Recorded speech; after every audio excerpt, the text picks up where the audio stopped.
कलाम में से करते हैं और उसके बाद फिर हम अपनी अपनी जगह पर बैठ जाएंगे। Hallelujah, praise the Lord. आइए मेरे साथ देखिए लूका की अंजील में से, लूका की अंजील उसका 17 नंबर बाब और उसकी 10 नंबर आयत। लूका की अंजील 17 बाब और उसकी 10 नंबर आयत। खुदावंद के कलाम में लिखा है, इसी तरह तुम भी जब उन सब बातों की जिनका तुम्हें हुक्म हुआ तामील कर चुको, तो कहो कि हम निकम्मे नौकर हैं, जो हम पर करना फर्ज था वही किया है। खुदावंद अपने कलाम की हम सबों को समझ बख्शे, आमीन। आइए सब तशरीफ रखिए, सब बोलेंगे हालेलुया, हालेलुया। खुदावंद की शुक्रगुजारी बहुत ज्यादा करते हैं इस बात के लिए कि आज हम एक जगह पर मिलकर अपने खुदा की इबादत कर रहे हैं, आमीन। हाँ, उसके बाद फिर मैं पास्टर अमान साहब के लिए, बाकी सारे खुदाम के लिए, यहाँ की सारी मुकामी कलीसिया के लिए शुक्रगुजार हैं कि आपने हमें ये मौका दिया कि आपके दरमियान आकर हम खुदा के कलाम की खिदमत कर सकें। सारा जलाल खुदावंद यीशु मसीह के नाम को है और उसके बाद फिर खुदा के खादमों को इज्जत है उनके लिए कि खुदा अपने खादमों को इज्जत देता है। इस बात के लिए खुदावंद की शुक्रगुजारी करते हैं कि आपने हमें इज्जत दी है, ये जानकर कि हम खुदा के खादिम हैं, आमीन। सो इसका बदला, इसका अजर जरूर खुदावंद आपको देगा, क्योंकि बाइबल में लिखा है कि जो इन छोटों में से किसी को कबूल करता है तो वो मुझे कबूल करता है, आमीन। सो आपने इस जगह का नाम पीरोवाल है, पीरोवाल की कलीसिया ने यहाँ पर हमें कबूल किया है, तो इसका मतलब कि इन्होंने खुदा को कबूल किया है, आमीन। सो यहाँ पर आपकी क्या जरूरत है ये शायद मुझे नहीं पता है, लेकिन उसको पता है कि जिसके हम लोग हैं कि आपको क्या चाहिए, आमीन। क्योंकि अच्छा चरवाहा खुदावंद यीशु मसीह है, अच्छा चरवाहा खुदावंद यीशु मसीह है और हम सब के सब उसकी चारागाह की भेड़ें हैं, आमीन। हम सब उसकी चारागाह की भेड़ें हैं और वो अपनी भेड़ों को अच्छी खुराक देना जानता है, आमीन। जैसे दाऊद कहते हैं, खुदावंद मेरा चुपान है, खुदावंद मेरा, आपका भी, पीछे वालों का, सबका नहीं, मेरा। तो ये एक दावा है, आप अपनी तरफ से करेंगे, मैं अपनी तरफ से करूंगा। आपका है या नहीं है मुझे इसका कोई इल्म नहीं है, लेकिन मैं ये दावा कर सकता हूं अपने लिए, खुदावंद मेरा चुपान है, खुदावंद मेरा चुपान है। और खुदावंद अगर मेरा है तो मैं भी उसका हूं। ऐसा नहीं है कि खुदावंद मेरा है और मैं किसी और का हूं, ऐसा नहीं चलेगा। अगर वो मेरा है तो मैं उसका हूं। जैसे गज़ल गज़लात में लिखा हुआ है, मेरा महबूब मेरा है, मेरा महबूब और मैं उसकी हूं। वो मेरा है और मैं उसकी हूं। बात तब बनती है जब कॉल करार किया जाता है। तो हम कॉल कर रहे हैं, इकरार कर रहे हैं, यीशु मेरा है, खुदावंद मेरा है, और जब वो मेरा है तो मैं उसकी हूं, आमीन। और फिर गज़ल गज़लात में यह भी लिखा हुआ है, अगर मेरा महबूब तुम्हें मिले, अगर मेरा महबूब तुम्हें मिले तो उसे कहना मैं इश्क की बीमार,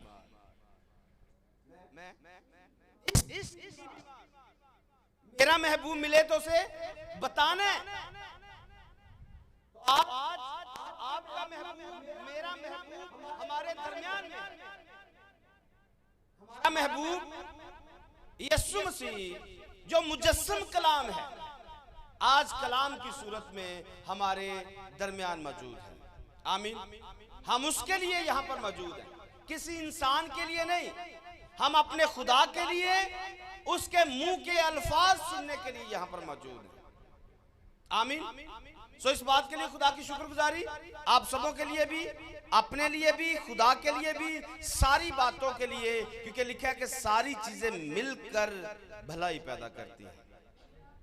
तो आज आपका भला होगा, मेरा भला होगा, खुदा के नाम को जलाल मिलेगा। आमीन। सो थोड़ा वक्त हमारे पास है जिसमें हम सब थोड़ा सफर करेंगे, खुदा के कलाम में से सुनेंगे, सीखेंगे। जो टॉपिक आज का दिया गया, इस प्रोग्राम को एक सेमिनार के रूप में बनाया गया था कि कुछ बातें जो कलीसिया के ऊपर जरूरी हैं या फर्ज हैं, और कुछ बातें जो खादमों पर फर्ज हैं, उन पर हम डिस्कस कर सकें। खादम को अपनी जिम्मेदारी के बारे में इल्म होना चाहिए, और नंबर 2 पर कलीसिया को उसकी जिम्मेदारी के बारे में इल्म होना चाहिए। मेरी जिम्मेदारी क्या है, मेरी। तो आप ऐसे कलीसिया के मेंबर होते हुए आप अपनी तरफ से कहिए अपने आप से, मेरी जिम्मेदारी क्या है। खादम अपनी तरफ से कहेंगे मेरी जिम्मेदारी क्या है। तो आज हम यहां पर इसी टॉपिक पर थोड़ी देर के लिए गुफ्तगू करेंगे, मेरी जिम्मेदारी क्या है। एक इंसान होते हुए, कलीसिया का मेंबर होते हुए, कलीसिया का पेशवा होते हुए, मेरी जिम्मेदारी क्या है। क्योंकि हम सब अक्सर लापरवाही करते हैं, अपना काम दूसरे पे डालना पसंद करते हैं, और दूसरों का क्रेडिट खुद लेना चाहते हैं। अपनी जिम्मेदारी निभाना नहीं चाहते, लेकिन दूसरे का क्रेडिट हम खुद लेना चाहते हैं। किसी दूसरे को ऊपर जाता हुआ देखकर शायद हम उसको बर्दाश्त नहीं कर पाते। दूसरे के पास यह चीज क्यों है, मेरे पास क्यों नहीं है। तो यह भी तो देखे कि उसके पास जिम्मेदारी कितनी है, उसने जिम्मेदारी निभाई कितनी है, कितनी देर से वो जिम्मेदारियां निभा रहा है। और मैंने कभी जिम्मेदारी के बारे में सोचा भी नहीं। तो आज हम इसके लिए थोड़ी देर के लिए गौर करेंगे, खादम की जिम्मेदारियां और कलीसिया की जिम्मेदारियां। इसी को लेते हुए हमने एक हवाला यहां से पढ़ा है, लिखा है इसी तरह तुम भी जब उन सब बातों की जिनका तुम्हें हुक्म हुआ हो तामील कर चुको। मतलब कोई काम आपके जिम्मे लगा है, दोनों पार्टियां इस बात को समझेंगी, मेरे जिम्मे कोई भी काम लगा है, ख्वाह मैं कलीसिया का मेंबर हूं, ख्वाह मैं खादम हूं, मुझे जो काम दिया गया था, सौंपा गया था, अगर मैंने उसे कर लिया, अगर मैंने उसे कर लिया है, तो काम करने के बाद कहना क्या है, काम करने के बाद कहना क्या है, ये हमने बाइबल में से पढ़ा है। लिखा है कि कहो कि हम निकम्मे नौकर। जब काम कंप्लीट हो जाए, काम कंप्लीट होने के बाद ये अपनी जुबान से कहना है मैं एक निकम्मा नौकर, मैं एक। और आगे लिखा है जो हम पर फर्ज था करना, जो मुझ पर फर्ज था करना वही तो किया है। कौन सा मैंने बड़ा तीर मार लिया, कौन सा मैंने कोई किला फतह कर लिया, या कौन सा मैंने कोई बहुत बड़ा कोई काम कर लिया, वही तो किया जो मुझे करना फर्ज था, वही तो किया जो मुझे करना फर्ज था। मिसाल लगा ले, हम इबादत में आ जाते हैं, कोई बंदा प्रस्तुत करता है, कोई बंदा खुदा के कलाम को बयान करता है, तो भाई इसमें कौन सा आपने तीर मार लिया। खुदा ने इंसान को बनाया किस लिए, अपनी तारीफ के लिए, अपनी हम्द के लिए। अगर वो अपने माबूद की तारीफ करता है तो इसमें कौन सा उसने तीर मारा है। ओ भाई आपको बनाया इसलिए गया था कि आप वो काम करो। लेकिन आज ऐसा बिल्कुल भी नहीं है। हम काम बाद में करते हैं, घुमंड पहले करते हैं। फखर हमारा अभी काम स्टार्ट ही होता तो हम फखर में डूब जाते हैं। कितने कितने लोग हैं, इस बात को अपने ऊपर अप्लाई करके देखें, दोनों पार्टियां, कि जो मैंने किया है उस पर मैं फख्र कितना करता हूं और उसको मैं फर्ज कितना समझता हूं। जो करना फर्ज है वही मैंने किया है, तो फर्ज से फराइज है, यानी कि ज्यादा जो चीजें मुझ पर फर्ज हैं, जो करना मुझ पर फर्ज है। आपने कभी सुना है कि मसीहों पर कोई चीजें फर्ज होती हैं? जी, पादरी साहब ने या पास्टर सरात भी यहां पर मौजूद हैं, क्या लोगों को आपने कभी बताया कि ये चीज मुझ पर फर्ज है? कलीसिया बताएगी जी। आपको कभी किसी पास्टर जी ने बताया है ये मुझ पर फर्ज है करना, या आप पर ये करना फर्ज है? हम सौखी गल अजी आजाद, ये मसीहों के पास बेहतरीन बहाना है। हम आजाद हैं, कुछ करो तो भावे ना करो, ते खुदा भी फिर आजाद है। उन्हें वड्डा बुआ खोलिया होया है, खुदा ने भी बड़ा दरवाजा खोला है, क्योंकि लिखा है वो रास्ता तंग है, वो रास्ता, और एक के बारे में लिखा है वो रास्ता चौड़ा है, खुला है। जेड़े खुले ने हो खुले पासे दौड़ा ला ला के पहुंचो, और जो तंग है जमीन पर तंगी के साथ काम करते हैं, तंगी में जिंदगी बसर करते हैं, उनके लिए दरवाजा तंग है। लेकिन तंग दरवाजे से गुजरने के बाद आगे आगे मजा है। तंग दरवाजे से गुजरने के बाद आगे मजा है, आगे हमेशा की जिंदगी है, और वहां पर कोई लानत, कोई दुख नहीं है, तकलीफ नहीं है, मुसीबत नहीं है, रोना धोना नहीं है। और लेकिन जो खुलेआम घूम रहे हैं, इनका यहां से खुलेआम जाना तो सही है, लेकिन आगे रोना और दांतों का पीसना है। रोना और दांतों का, मैंने कहा हवाला भी आपके लिए पढ़ दिया, जो करना मुझ पर फर्ज था, जो करना मुझ पर। पादरी साहब इस्लामाबाद से अपनी बाइबल नहीं लेके आए भाई, आपकी बाइबल में भी यही लिखा हुआ है, जो करना मुझ पर फर्ज था। बोलिए। तो मैंने आपसे यही पूछा है भाई, आपको किसी पादरी ने सिखाया है कि फर्ज क्या है? वेरी गुड, पादरी साहब ने बता दिया जी, पांव धोना फर्ज है। पांव धोना, यस नो? हवाला पढ़ दे जी, यूहन्ना की इंजील में से 13वें बाब की 14 नंबर आयत को देखिए। यूहन्ना की इंजील 13 नंबर बाब और उसकी 14 नंबर आयत।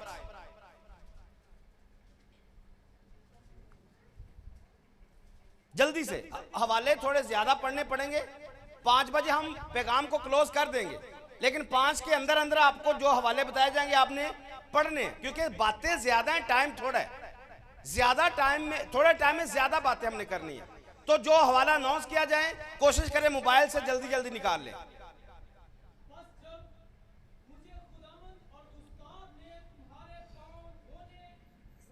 क्या लिखा है? पस मुझ खुदावंद ने जब तुम्हारे पांव धोए तो तुम पर भी फर्ज है, तुम पर भी फर्ज है कि एक दूसरे के पांव धोना फर्ज है। आपकी जान छूट नहीं सकती, आप इस हुक्म के पाबंद हैं। पांव धोना, आप इस हुक्म के अंदर पाबंद हैं। आपको चाहते ना चाहते हुए आपको पांव धोने ही पड़ेंगे। अब बताइए कितने लोग पांव धोते हैं?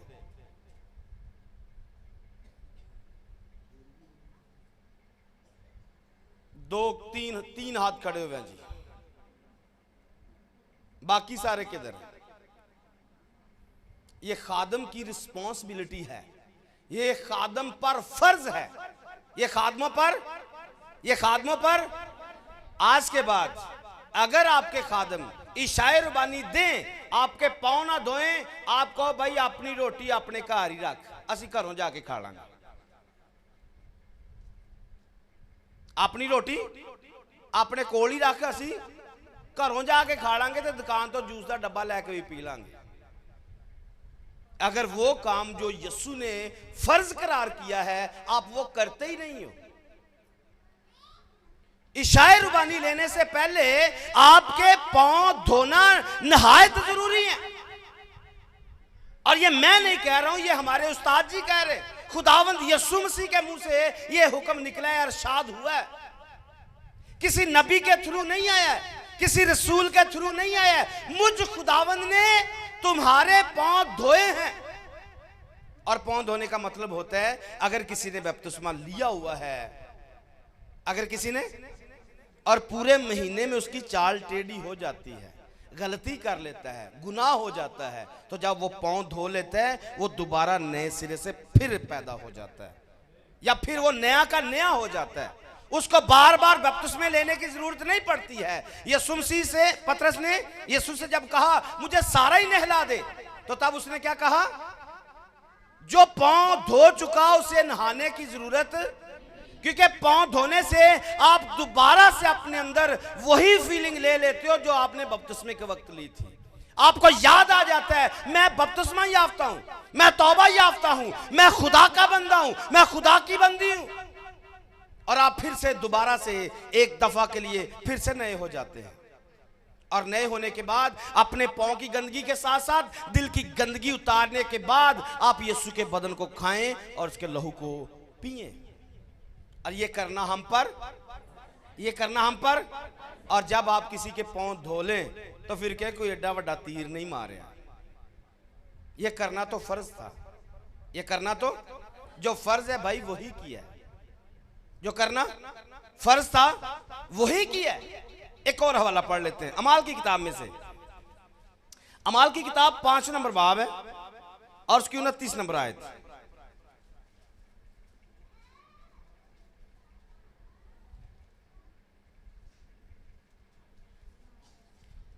यहां पर लिखा है पतरस और रसूलों ने जवाब में कहा, पतरस और रसूलों ने जवाब में कहा हमें आदमियों के हुक्म की निस्बत खुदा का हुक्म मानना ज्यादा ज्यादा इंसान का हुक्म मानना या खुदा का हुक्म मानना, दोनों में से फर्ज क्या है?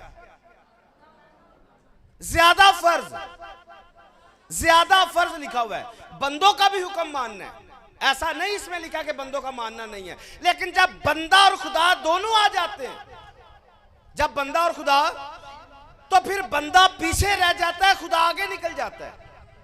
जो खुदा कह रहा है उसको मानना ज्यादा फर्ज है, उसको मानना ज्यादा जरूरी है। और यहां पर आपको पता है हुआ क्या है, इसके पीछे हुआ क्या है? जब यह कहा गया, इसके पीछे एक वाकया हुआ। इस पतरस को और रसूलों को पकड़ा गया और पकड़कर इनको बांधा गया, मारा गया, और इनको यह कहा गया कि यीशु का नाम लेकर आपने तालीम नहीं देनी है। क्या कहा गया? यीशु का नाम लेकर आपने तालीम, यीशु का नाम लेकर आपने तालीम नहीं देनी है। तो यीशु का नाम लेके तालीम देना क्या बाइबल के खिलाफ है? यह बाइबल के मुताबिक है। यीशु मसीह ने यही कहा था, लूका की अंजील में यही दर्ज है, अब से गुनाहों की मुआफी यीशु के नाम से होगी। गुनाहों की मुआफी, तो यीशु के नाम में गुनाहों की मुआफी मिलती है। यह बाइबल और खुदा का कलाम है। गुनाहों की माफी अगर आपको चाहिए तो उसके लिए आपको यीशु चाहिए।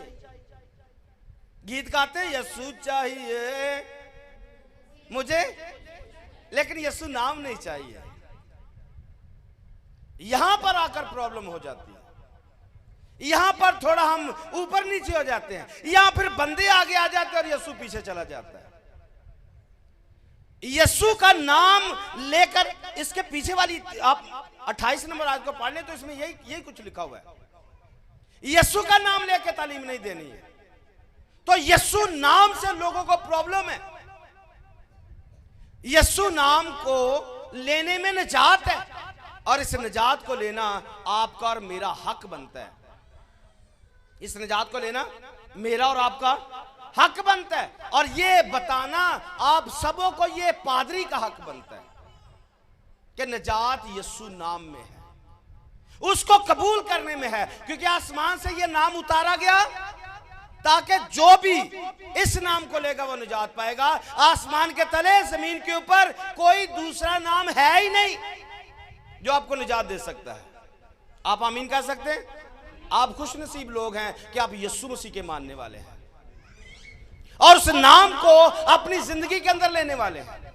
और ये बताना ये मेरा और आपका फर्ज है। हम लोगों को बताएं, अगर आपको निजात चाहिए आपको यीशु के पास आना पड़ेगा, क्योंकि यीशु नाम निजात देता है। आमीन।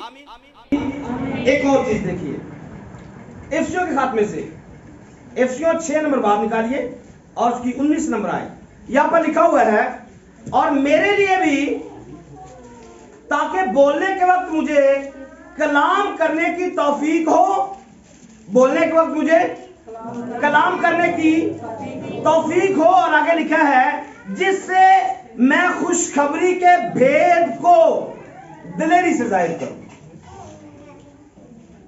मेरे लिए दुआ करो, पौलुस कहते हैं मेरे लिए दुआ करो ताकि बोलने के वक्त मुझे कलाम करने में और उस खुशखबरी के भेद को बयान करने में मुझे दिलेरी मिले।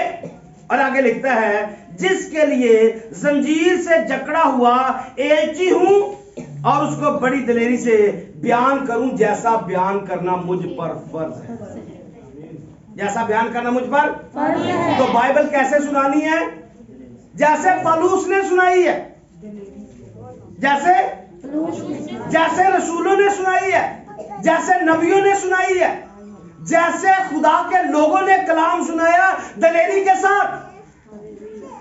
के साथ सच्चाई को बयान करना यह खादमों पर फर्ज है कि वो मुनादी मुंह देख कर ना करें। वो मुनादी मुंह देख के ना करें, वो मुनादी वैसे ही करे जैसी मुनादी करना हम पर फर्ज है। आमीन। ये खादम की जिम्मेदारी है कि वो दिलेरी के साथ खुदा के कलाम को बयान करें। अगर आप दिलेरी के साथ बयान नहीं करेंगे, आप बुज़दिल हैं।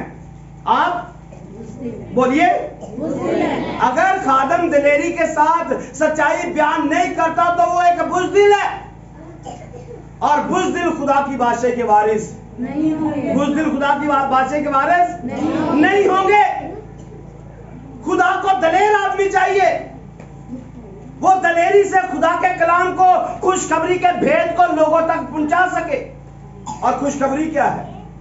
खुशखबरी यीशु मसीह का मरना खुशखबरी है। यीशु मसीह का मरना खुशखबरी है। याद रखिए, खुशखबरी के 3 स्टेप हैं। पहला यीशु का मरना, दूसरा यीशु का दफन होना, और तीसरा यीशु मसीह का जी उठना।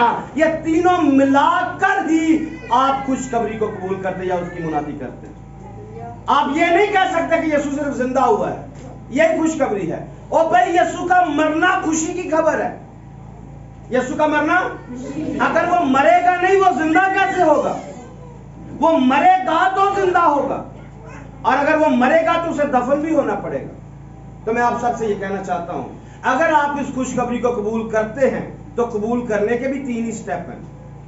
पहला, आपको भी मरना पड़ेगा। और मरना कैसे है? जब आप तौबा करते हैं, जब आपने तौबा कर ली, गुनाह के एतबार से आप मर गए, और जब आप मर गए तो अगला काम क्या है? आपको दफन होना जरूरी है, यानी कि यीशु मसीह के नाम में पानी से बपतिस्मा लेना जरूरी है। और जब आपने बपतिस्मा ले लिया, फिर आपको जिंदा होना जरूरी है। जिंदा होने का मतलब आपको रूहुल कुदस पाना है। तो ये कुल मिला के खुशखबरी है, और इसको आपने अगर कबूल कर लिया है, दूसरों को भी बताया दिलेरी के साथ, ताकि वो भी निजात को हासिल कर ले। ये बताना कलीसिया का और खादमों का ये हम पर फर्ज है कि हम लोगों को दिलेरी के साथ बताएं। आमीन। अगर आप बताते नहीं हैं, फिर आप प्रॉब्लम के अंदर, फिर आप वो काम आप नहीं कर रहे जो करना हम पर फर्ज है। और अगर दूसरी बात, अगर आप बता देते हैं और बाद में शेखियां मारते हैं, बता देते हैं, बाद में शेखियां मारते हैं, मैं इतने गया तो मैं उतने गया, मैंने ये किया, मैंने वो कर दिया। तो ये करना भी हम पर फर्ज नहीं है। ये करने के बाद ये कहना फर्ज है भाई हम निकम्मे नौकर है, जो करना फर्ज था वही तो किया है, वही तो किया है। मुझे यहां पर भेजा गया, खुदा के खादम को यहां पर भेजा गया, ये हम पर फर्ज था कि हम यहां पर आए और ये कलाम जो आपके लिए खुदा ने दिया आप तक पहुंचा सके। और इस्लामाबाद जाके कहे जहां बड़ा हमने कोई तीर मार लिया, तीर नहीं मारा है, जो करना फर्ज था भाई वही किया, जो करना फर्ज था वही किया। एक और हवाला आपको देना चाहता हूं फर्ज के ताल्लुक से। पहला यूहन्ना का खत है, 4 बाब उसकी 11 नंबर आयत है। बड़े ध्यान से सुनना है, ये चीज जो आज आपको बताई जा रही है कि ये हम पर फर्ज है। अगर आप इस पर अमल नहीं करेंगे, अगर आप इस पर अमल, तो मैंने तो अपनी जान छुड़ा ली है, बताने के बाद मैंने अपनी जान छुड़ा ली, लेकिन अगर आपने सुनकर अमल नहीं किया तो आपने अपनी जान फंसा ली है। आज की मीटिंग आपको फंसा के रख देगी, क्योंकि कलाम आपके कानों के जरिए आपके दिल तक उतर रहा है। पहला यूहन्ना का खत 4 बाब की 11 नंबर आयत है जी।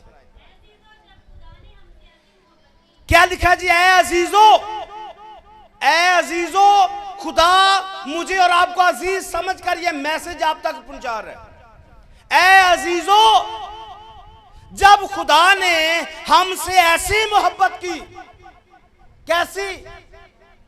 अपना इकलौता बेटा, अपना इकलौता बेटा जब उसने बख्श दिया। ऐ अजीजो, जब खुदा ने हमसे ऐसी मोहब्बत की तो अपने ऊपर हाथ रखिए, तो हम पर भी लिखा है, तो हम पर भी एक दूसरे से मोहब्बत रखना फर्ज है। एक दूसरे से मोहब्बत रखना, एक दूसरे से मोहब्बत रखना। अपने आप से पूछे कितनी मोहब्बत रख रहे हैं। मैंने शुरू में सवाल किया, कितनी चीजें मसीहियों पर फर्ज है? हाँ, तो भाइयों पर जान देना हमारे लिए फर्ज है। भाइयों पर जान देना, भाइयों पर जान देना। अपने आप से कहें, अगर कोई बहन है वो अपने भाई के बारे में कहे, मुझ पर फर्ज है कि मैं अपने भाइयों पर जान दूं। बोलिए, भाई अपने बारे में कहिए, मुझ पर फर्ज है कि मैं अपने भाई पर जान दूं। कहिए, नहीं बेटे पर नहीं, भाई की बात कर रहे। मुझ पर फर्ज है कि मैं अपने भाई पर जान दूं। अगर आप नहीं देंगे तो जो मेरा फर्ज था वो मैंने कर दिया। मेरा फर्ज था आपको बताना, मैं खादम हूं, मेरी जिम्मेदारी है कि मैं आपको बताऊं कि आप पर क्या क्या चीजें फर्ज है। ये करना आप पर फर्ज है। भाइयों के लिए जान देना फर्ज है, क्योंकि बाइबल भरी पड़ी हुई इस बात से। अच्छी और खुशी की बात है भाई बहन मिलकर रहें। अच्छी और खुशी की बात है कि भाई बहन, खुदा 7 चीजों से नफरत करता है। खुदा ऊंची आंखों से खुदा नफरत करता है, झूठी जुबान से खुदा नफरत करता है। और इसी के दरमियान में एक बात लिखी है, जो भाइयों में नफाक डालता है खुदा उससे नफरत करता है। जो भाइयों में नफाक डालता है, लड़ाई डालता है, झगड़े डालता है, अदावत डालता है, खुदा ऐसे बंदे से नफरत करता है। खुदा चाहता क्या है? भाई एक दूसरे से मोहब्बत रखें। इसी यूहन्ना के खत में ही लिखा हुआ है कि अगर कोई अपने भाई से अदावत रखता है तो वो खूनी है। अगर कोई अपने भाई से अदावत रखता है तो वो खूनी शख्स है। सोचिए कितना जरूरी है हम अपने भाइयों पर जान दें, अपने भाइयों पर। अब भाइयों की इकसाम है। भाई जो यहां पर बैठे हुए हैं, हम सब भाई हैं, हम सब भाई हैं। भाई वो जो आपके साथ पैदा हुआ है वो भी भाई है। लेकिन इन सब से बढ़कर एक और भी है जिसने हमारे लिए जान दी है, वो हमसे सबसे बड़ा हमारा भाई है। तो अगर वो हमारे लिए जान दे सकता है तो उसके लिए जान देना मेरा और आपका फर्ज है, हम उसके लिए अपनी जान दे दें। और यही मोहब्बत का तकाजा है, उसने मोहब्बत में आकर जान दी है, हम बदले में उसके लिए अपनी जान कुर्बान कर दें। यीशु ने ऐसा कहा, जो अपनी जान बचाता है वो उसे, और जो मेरे लिए अपनी जान देता है वो उसे महफूज रखता है, वो उसे पालेगा। तो ये बताना आपका फर्ज है। आज के बाद आपने लोगों को बताना है, भाई भाइयों से मोहब्बत रखो। भाइयों से अगर आप मोहब्बत नहीं रखते, आप अपने आप को फंसा लेंगे, क्योंकि आप तक ये पैगाम आ चुका है कि भाइयों से मोहब्बत रखनी है, भाइयों के लिए जान देनी है। लेकिन आज जिस मुआशरे का हम हिस्सा हैं, इसमें भाइयों से मोहब्बत नहीं रखी जाती है। लोग भाइयों से नफरत करते हैं, भाई भाई के साथ रहना पसंद नहीं करता है। अगर वो करता है, घर वाले बाकी अफराद पसंद नहीं करते। कलीसिया में लोग इकट्ठे रहना पसंद करते हैं, लेकिन दरमियान में कोई आता है जो कलीसिया को फाड़ देता है, उनको बराबर रहना नहीं, उनको इकट्ठा देख नहीं सकता है, बर्दाश्त नहीं कर सकता है। तो अपने आप को समझिए, इस पॉइंट को समझिए। कितनी बातें मैंने आपके साथ रखी हैं। पांव धोना फर्ज है, और आदमियों से ज्यादा खुदा की बात को मानना फर्ज है। भाइयों के लिए जान देना हम पर। तो आपको चीजें समझ में आ रही हैं। आज के बाद आपसे कोई पूछे मसीहों पर कितनी चीजें फर्ज हैं, तो आप बता सकते हैं भाई ये हम पर फर्ज हैं, ये चीजें हम पर। 3 को मैं फाइनल नहीं कर रहा हूं, पैगाम को कट करने के लिए मैंने यहां पे रोक दिया है बातें, क्योंकि मैंने और आपसे करनी है। आप बाइबल से ढूंढिए, आपको और भी बड़ी चीजें मिलेंगी जो हम पर करना फर्ज है। लेकिन मैंने 3 चीजें खास आपके साथ रखी हैं। पांव धोना फर्ज है ताकि आप मसीह में नए बने रहें। आपको खुदा के साथ ज्यादा जुड़े रहना, बंदों से ज्यादा उसकी बात मानना फर्ज है, और अपने भाइयों के साथ जुड़े रहना, वो चीजें मैंने आपके साथ रखी हैं जो ज्यादा जरूरी हैं। दलेरी के साथ कलाम सुनाना जरूरी है। ये चीजें खास थी जो आपके साथ शेयर कर दी गई। लेकिन मैं और भी आपको बताना चाहता हूं खादम की और क्या क्या जिम्मेदारियां। खादम की क्या क्या जिम्मेदारियां। आइए मेरे साथ देखिए, एक चीज को समझिए। सबसे पहली चीज, अगर कोई खादम है तो पहली चीज उसका अपना एक म्यार होना चाहिए। खादम का अपना एक म्यार होना चाहिए। और म्यार क्या, म्यार किसे कहा जाएगा जी? आप मेरी तरफ देख सकते हैं, सब बोलेंगे हालेलुया। मैं ये दरमियान में नारे कम लगाता हूं ताकि अगले बंदे बात को फॉलो करें, ताकि बात दरमियान में सही बैठे। तो आप मेरी तरफ वजह रखिए। मैंने क्या पूछा आपसे? म्यार किसे कहते हैं? म्यार एक पैमाना होता है, मतलब तराजू अगर ऊपर नीचे हो जाए तो ये म्यार सही नहीं है, दोहरा म्यार हो जाएगा।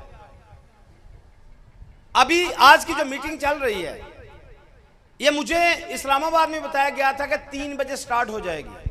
कोई आए या ना आए, 3 बजे इसको हम स्टार्ट कर देंगे। ये खादम का एक म्यार है कि जो उसने कहा उसने वही किया है। ये क्या है जी? ये म्यार है कि जो कहा जाए वो करने, और जो कह दिया जाए बंदा करे ही ना। अच्छा फोन कर रहे हैं, अब मैं 5 मिनट च आया ते अगले 5 घंटिया च भी ना आए, ये कौन सा म्यार है? हाँ, कितने लोग, कितने खादम आज रुसवा हो रहे हैं सिर्फ अपने म्यार की वजह से। उन्होंने अपना म्यार नहायत ही गलत बनाया हुआ है। अच्छा भाई जी मैं आया, तो अच्छा भैन जी मैं आया, तो अगले भावे 3 दिन तक नहीं आया।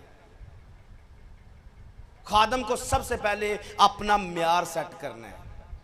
यीशु ने अपना म्यार सेट किया हुआ है। जहां 2 या 3 मेरे नाम पर जमा होंगे, मैं वहां पर, उसे कहना पड़ता है कि आजा।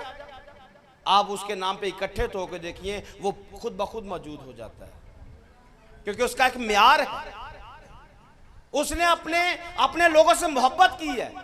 उसने म्यार बनाया था कि वो इब्लीस के सर को कुचलेगा, उसने कुचल दिया। क्योंकि उसका म्यार है, वो अपने कलाम को पूरा करने के लिए जागता और बेदार रहता है। तो खादम का म्यार होना सबसे बुनियादी चीज है। अगर उसका म्यार दुरुस्त नहीं है, कभी भी खादम ना तो तरक्की कर सकेगा, ना इज्जत पा सकेगा, ना लोगों के अंदर उसकी कोई वैल्यू होगी, अगर खादम का म्यार सही नहीं है। अब म्यार के अंदर बेशुमार बातें, एक बात नहीं है, बेशुमार बातें। बेटियों के साथ उसका क्या रवैया है, क्या पैमाना है, किस तरीके के साथ वो चलता है, भाइयों के साथ कैसे चलता है, घर में कैसे चलता है, मुआशरे में कैसे चलता है, ड्यूटी पे कैसे जाता है, कलीसिया के अंदर विजिट का क्या म्यार है, ये सारी चीजें मायने रखती हैं। और सारी चीजों में सबसे पहली चीज कि खादम की जिम्मेदारी है कि वो अपना म्यार सेट करे। पहली चीज, खादम अपना म्यार सेट करे। अगर उसका म्यार सही नहीं है, खादम सही नहीं है, वो अपनी जिम्मेदारी से गाफिल है। अगर बंदा अपने आप को ही मेंटेन नहीं कर सकता, वो दूसरे को क्या करेगा? अंधा अंधे को राह दिखाएगा, दोनों ही फारिग हो जाएंगे। तो खादम अगर म्यारी नहीं है, कलीसिया भी म्यारी नहीं है, क्योंकि खादम ने जो मजबा से देना है वही कलीसिया के अंदर ट्रांसफर होना है। मजबा से गया हुआ मसा वही कलीसिया के अंदर जाता है।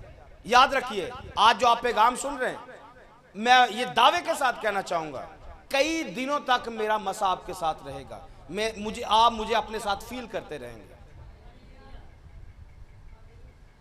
ये बात फाइनल है कि मेरे जाने के बाद भी आप मुझे फील करते रहेंगे काफी देर तक कि हमने उस खादम से कलाम सुना था, क्योंकि मेरी रूह आपके साथ साथ रहेगी, वो कलाम का मसा आपके साथ साथ रहेगा। मजबा से मसा ट्रांसफर किया जाता है। आपकी गुफ्तगू से, आपके कलाम से लोगों में तकवीयत जाती है। जैसे आप होते हैं वैसे ही आगे कलीसिया के अंदर कुव्वत ट्रांसफर की जाती है। तो अगर खादम का अपना म्यार सही नहीं है, उसने दूसरे को सही क्या करना है? तो इस पे बेशुमार बातें और हो सकती हैं, लेकिन जिम्मेदारी के अंदर पहली चीज जो खुदा ने मुझे रखी, मेरे सामने रखी, मैंने आपके लिए रख दी है कि खादम का म्यार सबसे बड़ी जिम्मेदारी है कि वो अपने म्यार को सेट करे। एक और चीज, दो हवाले इकट्ठे निकालिए खरूज की किताब में से, 23 नंबर बाब है और उसकी 25 नंबर आयत से, और इसके साथ ज़बूर 69 है जी, उसकी 9 नंबर आयत है। खरूज 23 नंबर बाब, उसकी 25 नंबर आयत।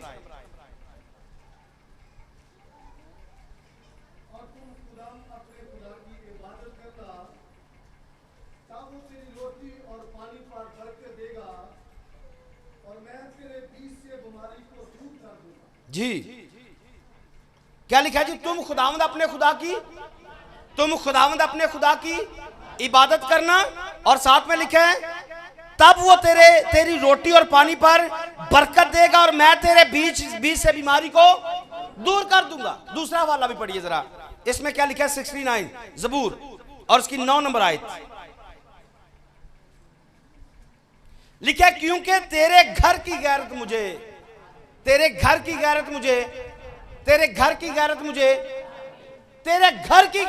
खा गई। एक खादम की अव्वलीन जिम्मेदारी इस बात में है कि वो खुदा के घर के बारे में गैरत रखे। खुदा के घर की जिम्मेदारी को अपनी जिंदगी में अव्वल दर्जा दे। और खुदा का घर कौन है? कलीसिया खुदा का घर है। कलीसिया खुदा का नहीं लिखा तुम खुदा का मकदीस हो, तुम खुदा का, और खुदा का रूह तुम में बसा हुआ है। खुदा का रूह तुम में, खुदा का रूह मुझ में और आप में बसा हुआ है। यह खादम की जिम्मेदारी है। गौर से सुनिए, यह खादम की जिम्मेदारी है कि वो कलीसिया की, आपकी जो आप घर हैं, आपकी गैरत अपने अंदर रखे। ऐसा नहीं है कि वो कलीसिया को देखे ये बहन सही नहीं है, ये भाई सही नहीं है, इनके घर का रवैया सही नहीं है, ये कलाम के उलट चलते और वो आगे से खामोश रहे। जब यीशु मसीह खुदा के घर में यानी कि हैकल के अंदर गए, देखा वहां पर प्रॉब्लम है, वहां पर मसला चल रहा है, वहां पर लोग जानवरों को सेल कर रहे हैं। तो उसको खुदा के घर की गैरत खा गई और क्या किया? कोड़ा पकड़ा, उठाया और गंदगी को बाहर निकाला क्या आज खादम पर यह फर्ज नहीं है कि वो चर्च में से, घरों में से, जिंदगियों में से इस गंदगी को बाहर निकाले, कलाम का कोड़ा पकड़े और उसको बाहर निकाले? क्योंकि आपको साफ रखना, चर्च को साफ रखना खादम की जिम्मेदारी है, क्योंकि खादमों को मुकर्रर किया गया है वो गंदगी को बाहर निकालें और लोगों को साफ करें, क्योंकि आप और मैं खुदा का मकदस हैं और खुदा के मकदस को साफ रखना खादम की जिम्मेदारी है, खादमों की जिम्मेदारी है कि खादम पूरी लगन के साथ, पूरे जोश के साथ, पूरी होश के साथ इस काम पर तवज्जो दे कि कलीसिया का हर मेंबर रूहुल कुदस याफ्ता हो, हर मेंबर, और उसके लिए रूहुल कुदस के लिए दुआएं करे, रोजे रखे, एफर्ट करे, सेमिनार्स, कन्वेंशन अरेंज करे, इबादत अरेंज करे, हर रोज इबादत करे, ताकि कलीसिया खुदा का मकदस पाक हो जाए। आमीन। इसके साथ साथ, क्योंकि टाइम हमारा बिल्कुल बराबर हो चुका है, कलीसिया के लिए चंद बातें कहना चाहता हूं। आइए मेरे साथ देखिए कलीसिया की जिम्मेदारियां क्या हैं। इब्रानियों के नाम पलूस का खत है, उसका 13 नंबर बाब, उसकी 7 नंबर आयत को देखेंगे पहले और उसके बाद फिर 17 नंबर आयत को देखेंगे। इब्रानियों 13वां बाब, उसकी 7 नंबर आयत।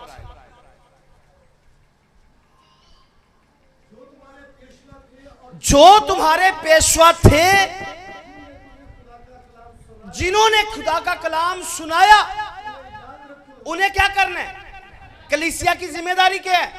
कि कोई हमें कलाम सुना रहा है भाई, कोई हमें कोई खुराक दे रहा है, कोई हमारे लिए एफर्ट कर रहा है। कलीसिया इस बात को याद रखे, तुम्हें कलाम सुनाया था, उन्हें याद रखो और उनकी जिंदगी के अंजाम पर गौर करके उन जैसे जो आपको कलाम सुनाता है, आपने उन जैसे ईमानदार बन जाना है। आमीन। 17 नंबर आयत को भी पढ़ दीजिए, कोई आगे से पढ़ दीजिए जल्दी से।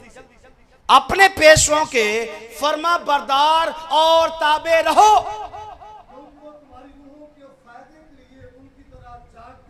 आमीन। इसको दोबारा से कलीसिया पढ़ेगी जी, पढ़िए जी, मेरे पीछे पढ़िए। अपने पेशवाओं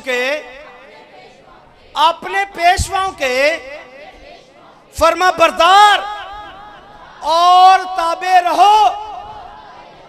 किसकी जिम्मेदारी है? ये कलीसिया की जिम्मेदारी है, पास्टर की जिम्मेदारी। आप में कोई नुक्स न रहने दे, आप में एक भी नुक्स न रहे। कलीसिया की जिम्मेदारी कि जो पास्टर कहे उसकी हर बात को आमीन कहे, अपने पेशवा के फरमाबरदार रहे, अपने पेशवा के ताबे रहे, और इस बात को साथ में याद रखे क्योंकि वो तुम्हारी रूहों के फायदा के लिए उनकी तरह जागते रहते हैं जिन्हें हिसाब देना पड़ेगा। इस बात को याद रखिए, हमें हिसाब देना पड़ेगा। ये बात आपके अंदर इंस्टॉल हो जानी चाहिए कि जो मेरा पादरी है उसको मेरा हिसाब देना पड़ेगा।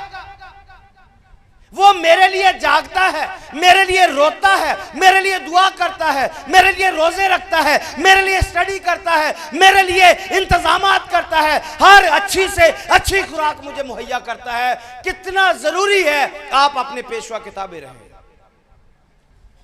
और आगे लिखता है ताकि वो खुशी से ये काम करे, ताकि पादरी खुशी से, और जब पादरी मेहनत करे और कलीसिया को मुंह ही ना लाए।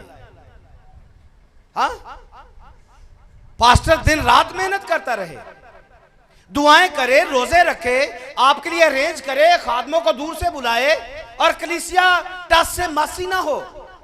इस बात के लिए फिक्रमंदी ना करे कि मेरा खादम मेरे लिए कितना जिम्मेदारी रखता है, मेरे शोहर के लिए जिम्मेदारी रखता है, मेरे बच्चों के लिए जिम्मेदारी रखता है, मेरे लिए, मेरे घर के लिए वो आसमान को खुलने के लिए दुआएं करता है, मेरे लिए जिंदगी की दुआएं करता है, मेरे लिए शिफा की दुआएं करता है, मेरे लिए बहाली की दुआएं करता है, और मुझे आगे से कोई फिक्र ही नहीं है।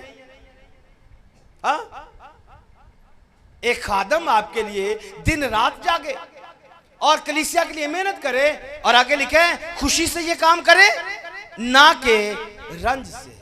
ना के सोचे अगर पादरी एफर्ट करे, कलीसिया अगर रिस्पॉन्स ही ना करे, पादरी खुश होगा या दुखी होगा? और जब वो दुखी खादम दुखी होगा, मैं आपको दावे से कहना चाहता हूं आपके बारे में खुदा दुखी होगा, आपके बारे में। क्योंकि ज़बूर 104 में लिखा है, खुदा अपने खादमों को आग के शोले बनाता है। खुदा अपने खादमों को, और खुदा अपने खादमों को अपनी आंख की पुतली कहता है। जो तुम्हें छूता है वो मुझे छूता है। और आप खुदा को तंग करके सुखी नहीं हो सकते हैं। खादम को तंग करके, खादम को दुख देकर कलीसिया खुश नहीं रह सकती है। आज कितनी दुनिया रो रही है तकलीफों में, घरों के घर दुखों में, तकलीफों में, मुश्किलात का शिकार है। उसका रीजन एक खादम है जो आपके पास रखा गया है। आप उसकी कदर नहीं करते हैं, आप उसकी इज्जत नहीं करते हैं, आप उसके बारे में फिक्रमंदी नहीं करते हैं। एक बंदा पूरा घर खानदान काम कर रहे हैं, उनकी पूरी नहीं पड़ रही है। एक तरफ सोचिए खुदा का खादम है, वो कोई काम नहीं करता है, वो आपके बारे में सिर्फ सोचता रहता है, उसकी पूरी कैसे पड़ेगी? किसकी जिम्मेदारी है? हाँ, खादम आपके बारे में सोचता है, आपने खादम के बारे में सोचना। अगर नहीं सोचेंगे तो खादम सुखी होगा, खुशी होगा, खुशी में होगा या रंज में होगा? वो रंज के काम तो वो करेगा क्योंकि उसका उस पर फर्ज है काम करना, लेकिन काम वो बड़े दुख के साथ करेगा।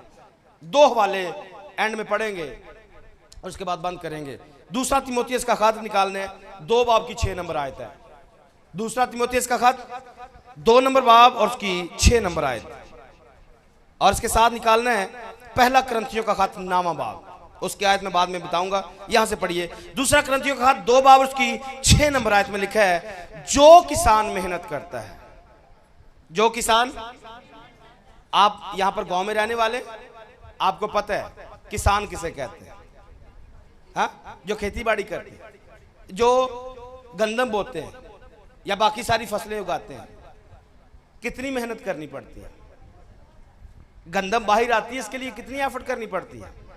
जमीन के साथ, उसको मट्टी के साथ मट्टी होना पड़ता है, दिन रात जागना पड़ता है, बीज के लिए ख्याल रखना है, गंदम खाद के लिए ख्याल रखना है, पानी के लिए ख्याल रखना है, वक्त पर चीजें प्रोवाइड करनी है। और फिर एक वक्त आएगा कि वो जमीन से कुछ हासिल करेगा, जमीन से कुछ। यहां पर उसने ऐसा ही लिखा है, जो किसान मेहनत करता है, जो किसान पैदावार का पहला हिस्सा चोर को मिलना चाहिए, ऐसा लिखा हुआ है। हाँ, बंदा उसे बाहर झोना लाया हो, रात को आए बंदा चोरी वड़ के ले जाए, ऐसा लिखा हुआ है। जो किसान मेहनत करता है, पैदावार का पहला हिस्सा उसी को मिलना चाहिए।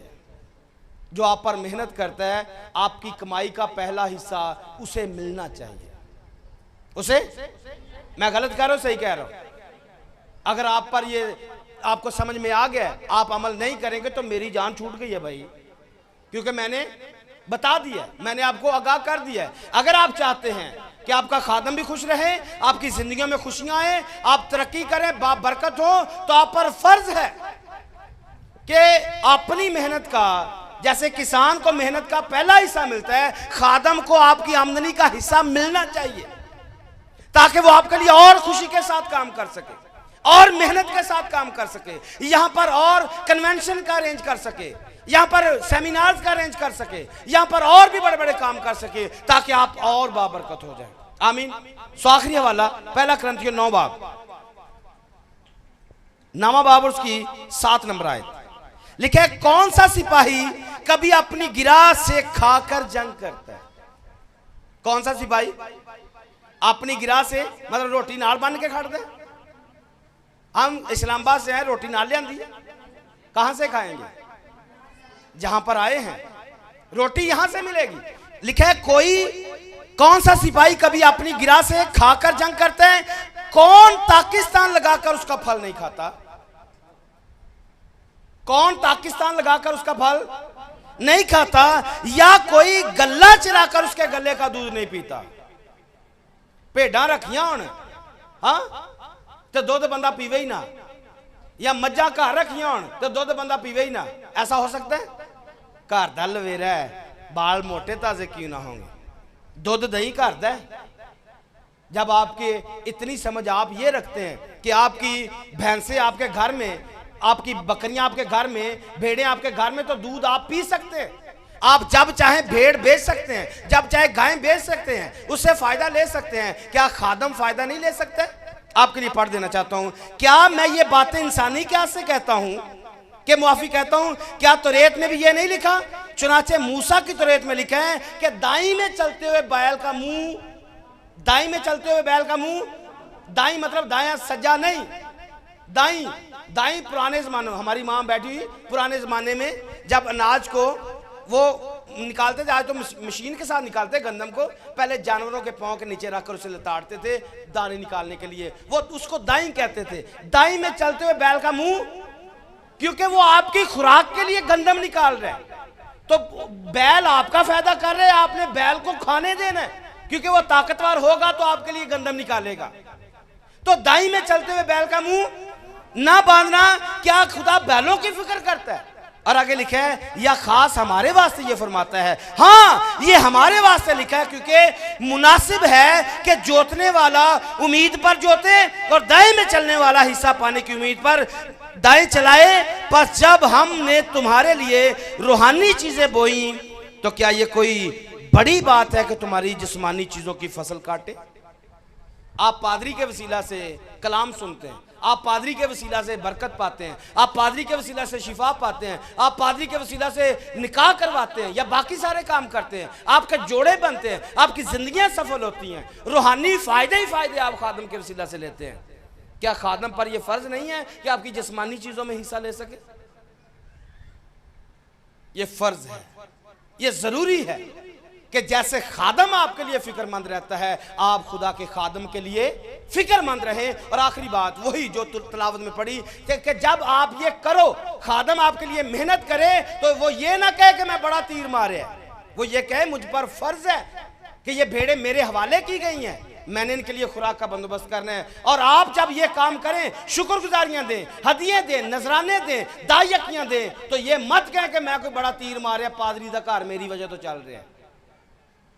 आपने ये कहना मुझ पर फर्ज है, मुझ पर मेरी जिम्मेदारी है कि मैं अपने खादम की, अपने पेशवा की ताबे रहूं, फरमाबरदार रहूं, और जैसे वो मेरे लिए फिक्र करता है मैं उसके लिए फिक्रमंद रहूं। आमीन। सो खुदा हम सबको अपने कलाम की समझ दे और इस पर अमल करने की तौफीक दे। God bless you all. Praise the Lord.